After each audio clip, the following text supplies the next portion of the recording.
Hey everyone, welcome back to Bitcoin Banter. I've got Rick and Tony here. This is sort of a topical episode, so we're not covering news per se, but well, one piece of news, and then we're going to talk about what it means for all of us and any approaches we're taking. And it's specific to physical security of ourselves, our families, and I'm sure we'll touch on digital security a bit too, because that's obviously a piece of protecting your Bitcoin. It's what we do with the Bitcoin way.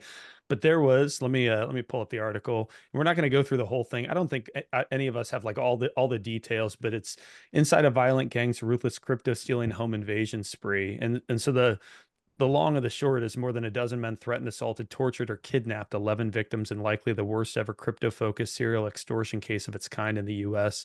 And we were talking before we hit record about who were these celebrities, high-profile people, and the answers that the announcement criminal complaint focused on a single theft of an elderly couple in North Carolina. So they physically assaulted the victims and forced them to send $150,000 of Bitcoin in either to the thieves' crypto wallets. I think if they understood Bitcoin, they probably would have told them they could keep the Ether. But either way, scary stuff.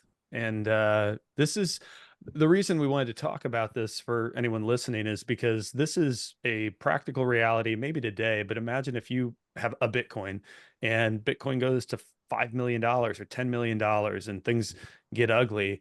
I don't know about I'd like to hear where you guys live.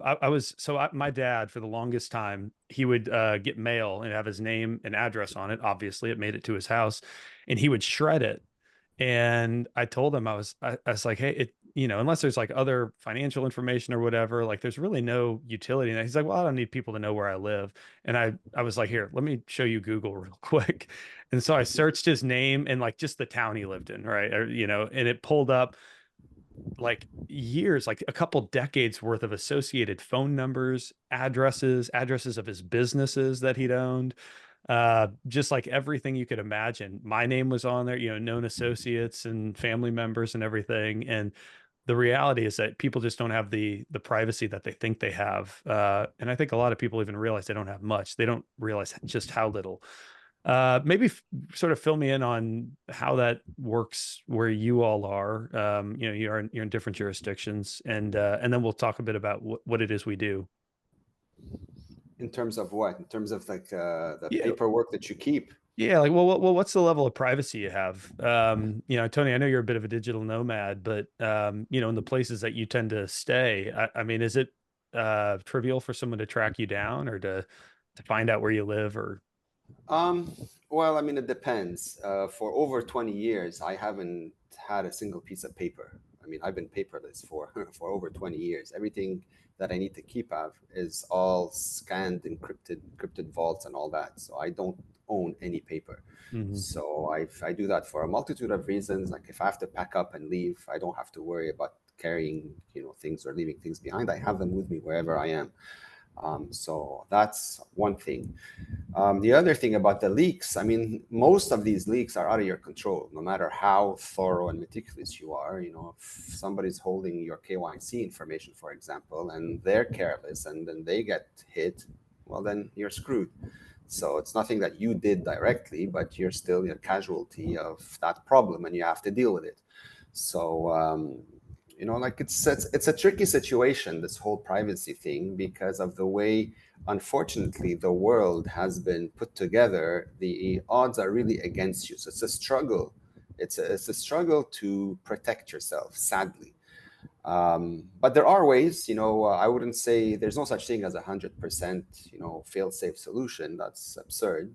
But there's definitely ways to significantly reduce, the risks of a problem, um, especially pertaining to those that you highlighted in that article at the beginning of the call, which is really the scariest position anyone can find themselves in.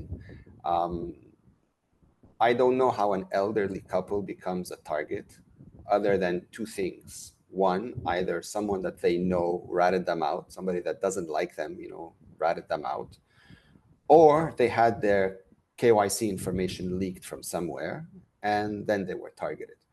Because 70-year-old, elderly couple, I doubt these are people that are yelling and dancing, influencing things on YouTube or social media. Most 70 years old that I know are mostly very quiet, keep to themselves, live, a very, discreet life. So for them to be hit like this, unfortunately, is probably linked to one of these two reasons that I quoted. And you have to keep that in mind, especially more so these days with an asset like Bitcoin. Like I've said this in the past, as the value of Bitcoin rises, so will the attempts to steal it. And while these physical attacks may happen, I don't foresee that being the norm simply because it's not efficient. Most of these attacks are going to likely happen online through scams, especially these days, with the advancements in AI. Any idiot can look like a genius and put something together that can, look authentic and, hopefully catch a lot of suckers that don't know any better. And, that's how they'll get ripped off.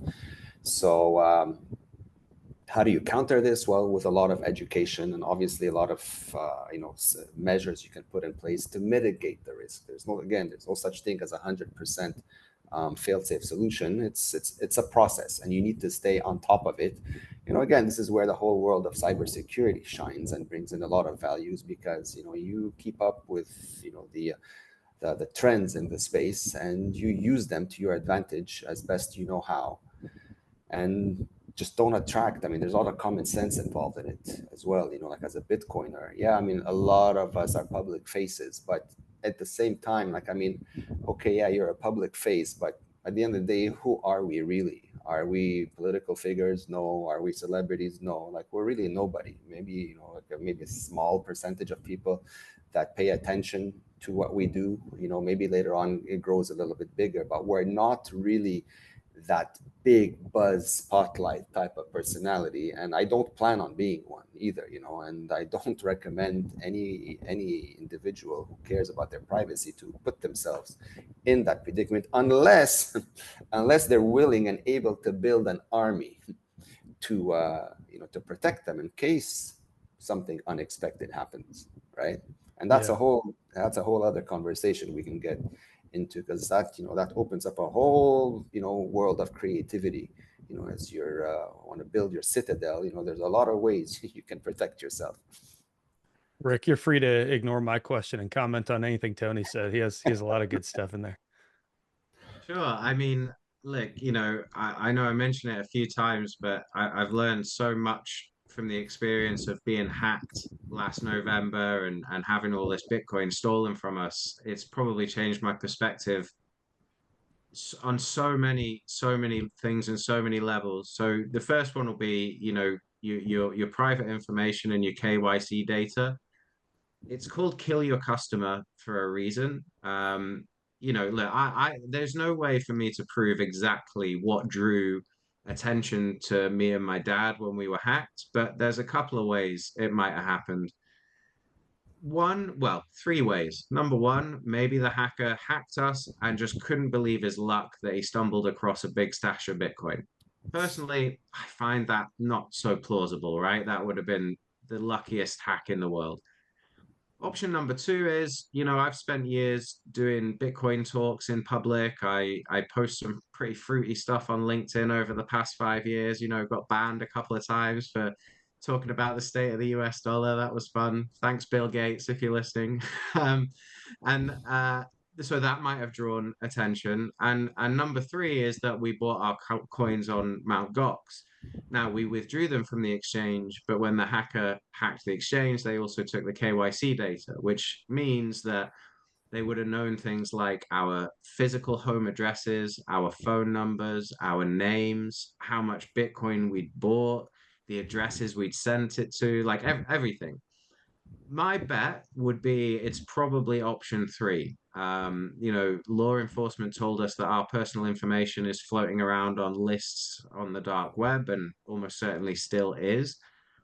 And that is really quite scary. One of the things after it happened, you start playing through all the scenarios of how it happened, what could have happened. And the truth is, we're sitting on 25 Bitcoin. That's a hell of a lot of corn, right? And it's very, very valuable.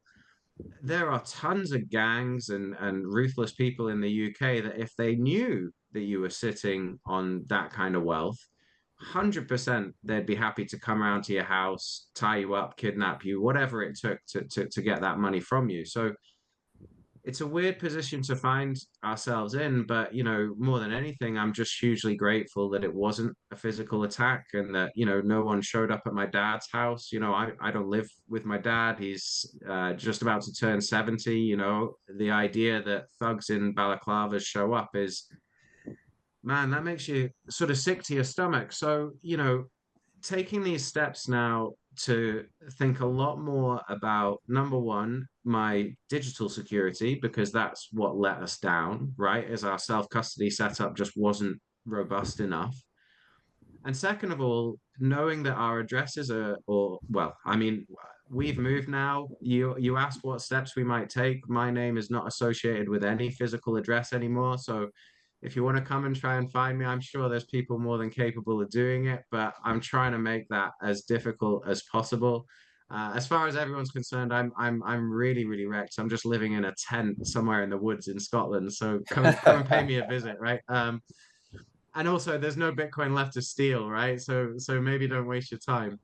Um, but I'm going to be thinking a lot more along those lines. So some of the journey that I'm hoping to go on over the next few years is to look, I'm a pretty fully paid up Bitcoiner from the theoretical side of things. I understand the asset really well, but I didn't go deep enough. I just didn't go deep enough. There's so many layers to this, and the blind spot I had was protecting myself physically and digitally. So now, how do I set up a company in a different jurisdiction where actually all my wealth and all my assets aren't physically located anywhere near me, right?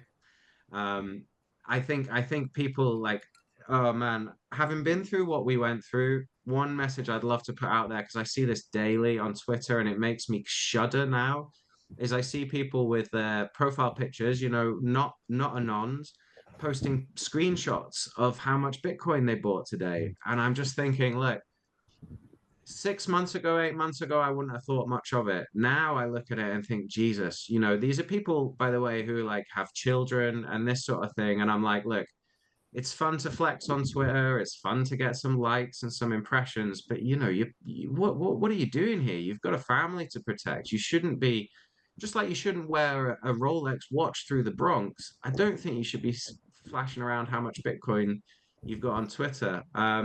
So I'm gonna leave the country, right? We're going full steam ahead, full sovereign individual is the plan now. I want to leave the country. I want to live in a country where I'm allowed to own firearms so that I'm actually legally entitled to defend myself and my family. Um, the amount of weapons that I own legally, by the way, I'll say in the UK has increased significantly. And for any other UK Bitcoiners listening, I would go down that rabbit hole. You can get yourself some very nice toys, which I can't quite believe are legal, but they are. Um, yeah, man, I just think you can't take this stuff seriously enough. So, I'm quite publicly out there now. It's too late for me, right? Like I'm living my life like an open wound on Twitter, right? Like it's too late for me. So, but to anyone else out there, like keep it quiet, keep, and protect yourself because you can't do it after the fact, right? Yeah, no, I think that's good advice. I'll get real practical. I mean, I was telling you guys again offline, when I heard about this news, so we had a dog that we had to put down. He was almost 10 years old, just in the last few months. And what my wife and I learned that is that as we had kids, we weren't really quite the dog people we thought we were. I mean, he just got a lot less attention. We were busy, raising three babies. But and so like I've had no interest the last few months in getting another dog. They're expensive. They're time commitment, but I've been revisiting this idea of these trained German Shepherd, like these self-defense dogs. And you pay a premium for them, but I don't travel extensively, but when I do, I would feel a lot safer if there was a dog trained to kill, having my wife and kids at home. uh, I don't know if that's something that's in my future or not, but it's on my radar certainly. And then, yeah, like I've said before, I own several firearms. I got a shotgun hanging on the wall right here in my office actually, and I've got some hidden throughout the house. And I think part of it is, having that the capability to use force in the most legally justified way possible. If someone breaks into my house. But the second thing, and Tony and I have talked about this, and he's like, okay, but yeah, are you ready to pull the trigger? And I think the easy answer for me is if someone steps into my house and I think they're there to cause harm, especially, which if you're stepping into my house at night, that's my assumption. I've got 3 kids and a wife to protect, and that's an easy decision for me. I think I'll sleep like a baby. But then the question is, well, could my wife do it while I'm gone? And if not, what are the other mechanisms we have? And so we have, an alarm system, and we're fortunate to live on a sort of a private road. So we've got a gate that closes, in the evening and doesn't open till morning. And so we've got, we're trying to take proactive measures to protect ourselves. I'm trying to take these measures without freaking my wife out that like we're some imminent threat. But the reality is right now, the Bitcoin, the value of Bitcoin probably makes me less of a target. But in 4 years, 8 years, that is probably not going to be true. And now it's we as Bitcoiners who have been around a few years become lucrative targets. So those are kind of the measures I'm taking. Well, yeah, these are valid points, man. I mean, you first of all, you want to be living somewhere where you don't necessarily have to worry about being in a situation like this. But if you can't, or you're stuck somewhere, well, then you have to start thinking outside the box and be willing to do things you normally would have never considered. So, like in the example that you mentioned, like you have a gun, but if somebody breaks in, do you have the instincts and the reflex to use it?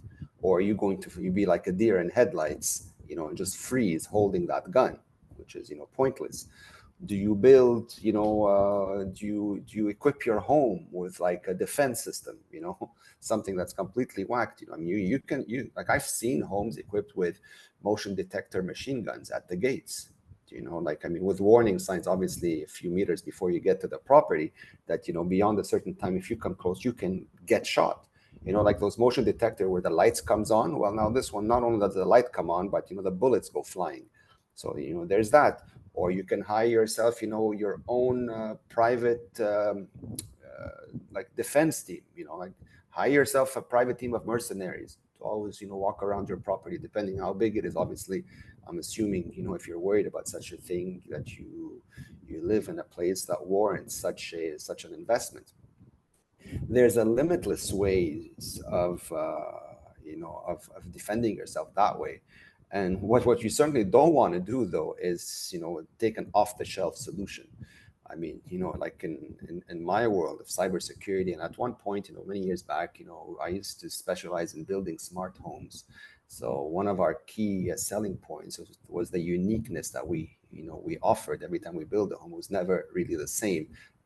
Had always a little bit of a twist to it, which was nice.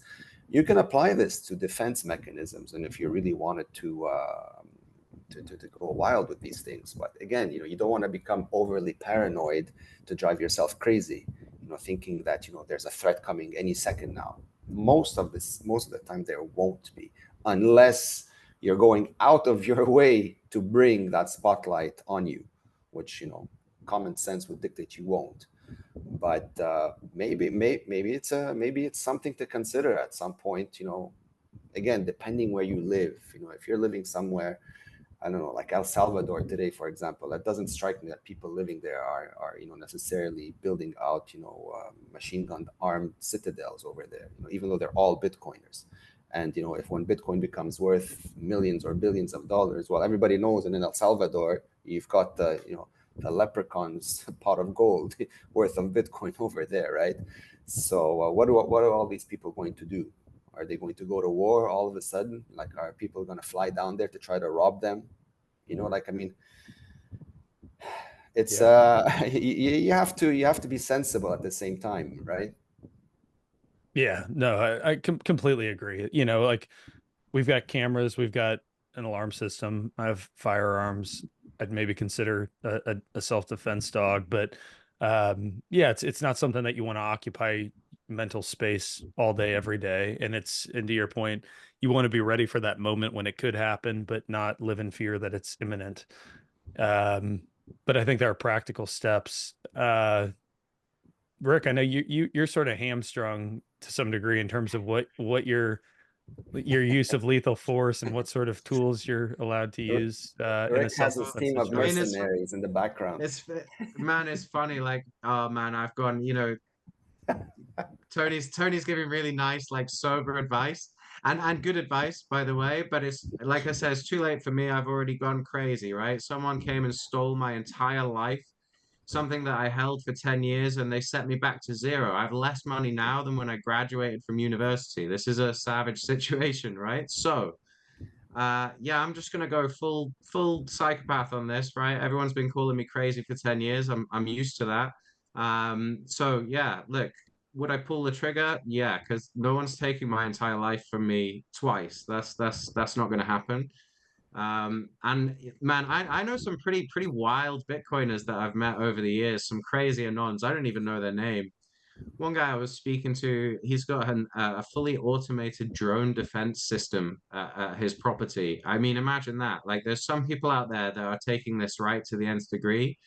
And A, it's really cool. So I'm interested because of that reason. And B, I would just love to do it. I mean, Tony, like we don't even have to spend money, right? Just get yourself a shovel, take a playbook out of the Viet Cong style of warfare, dig some trenches with some sharp sticks in it. Like, not, look, obviously, I'm being a bit facetious, right? Like, after being hacked, right, one of my defense mechanisms is humor, but no, overall, yeah, like I'm going to be taking that stuff a lot more seriously. And like Tony said, right, you could hire defense contractors, that sort of thing. By the way, if anyone is interested in that service, a couple of weeks ago I posted a video of me shooting some rifles on Twitter, and I am looking for more Bitcoin. So if anyone is bought their Citadel and they need someone on post with a rifle, like I do accept sats. I'm an okay shot.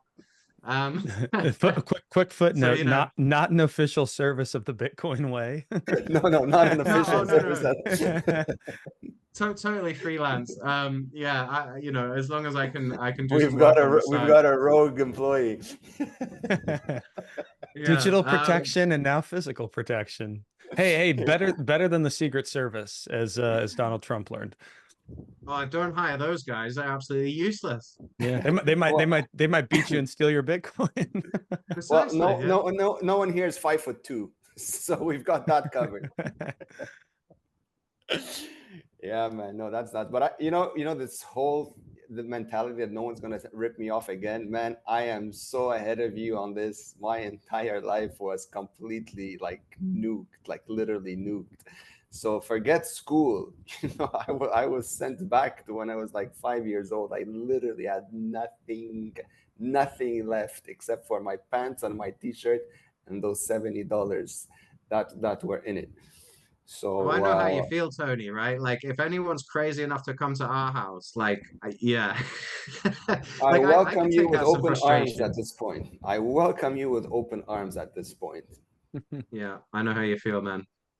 Well, I think unless you guys have anything else, I think that's a good place to wrap it up. Hopefully, some Sure, man. practical tips and Sure, man. Before we get in trouble.